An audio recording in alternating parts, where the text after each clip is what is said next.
السلام عليكم ورحمة الله وبركاته. مرحبا بكم في مريم's كويزين. اليوم باش نطيبوا مرقة خضرة. مرقة خضرة هي أكلة تونسية معروفة، خفيفة صحية وبنينة، تتاكل في الشتاء. اقعدوا معنا مش تشوفوا طريقة التحضير. هما أغلبية المكونات متاعنا، ناقص كان كعيبات فصوص ثوم وبهارات. نبداو نحطوا زيت متاعنا عبارة على 60 ملي زيت نباتي، وتوا نسخنوا الزيت متاعنا على نار حامية شوية ونحطوا كعيبة اللحم.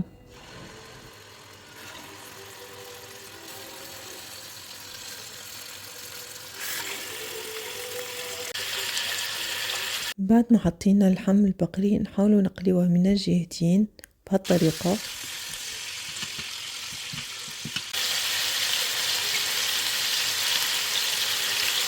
وتوا نزيدوا مغرفتين كبار طماطم حكة، نقليو الطماطم شوية وبعد نمرقوا بشوية ماء.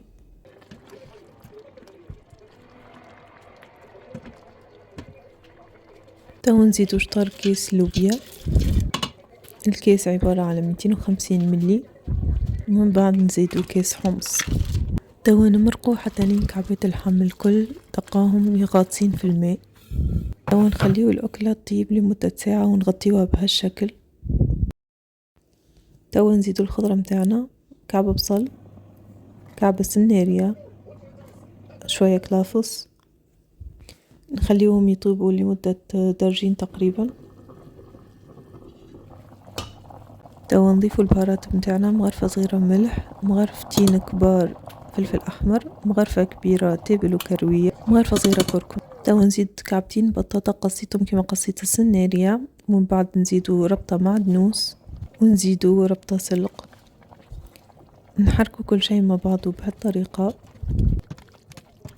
ما تنسيوش تزيدوا تمرقوا إذا حسيتوا الماء تبخر معاكم. وفي الأخر نزيدوا 4 فصوص ثوم. نخليو كل شيء يطيب لمدة نص ساعة، ومن بعد نقاو الأكلة متاعنا حضرت. انا راهو نحب المكونات متاعي سواء خضرة ولا لحم يطيبوا بالباهي، هذاك علاش المدة متاع الطهي كانت طويلة شوية خاصة بالنسبة للحم.